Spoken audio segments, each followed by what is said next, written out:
If you lost access to your LinkedIn account and can't use your email or phone number, there's still a way to recover it. First, open your browser and go to the LinkedIn website.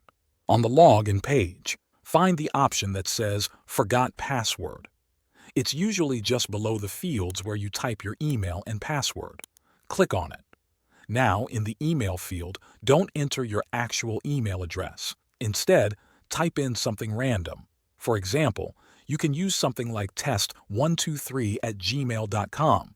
Then hit the Next button.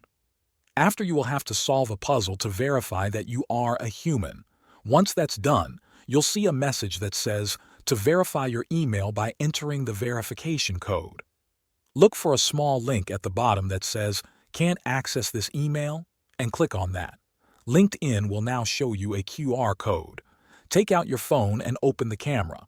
Point it at the QR code. A link should pop up on your screen.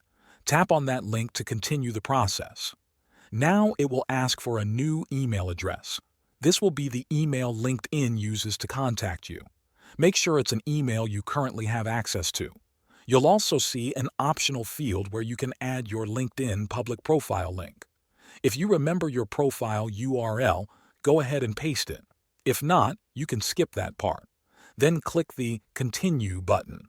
Next, you'll see a drop-down menu where you can choose your country. Pick the one that matches your location and hit Continue.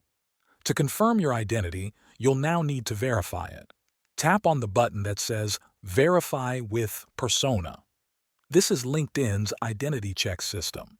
It will show you a few checkboxes. These explain what kind of information LinkedIn will collect to confirm you're the real owner of the account.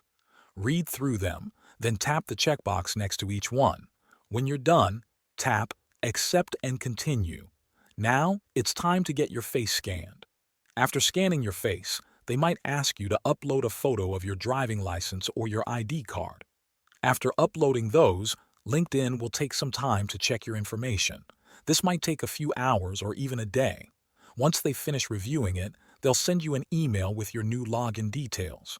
When that email arrives, just follow the instructions and use the new login information to sign into your account. And that's how you can recover your LinkedIn account, even if you don't have access to your old email or phone number. Thanks for watching.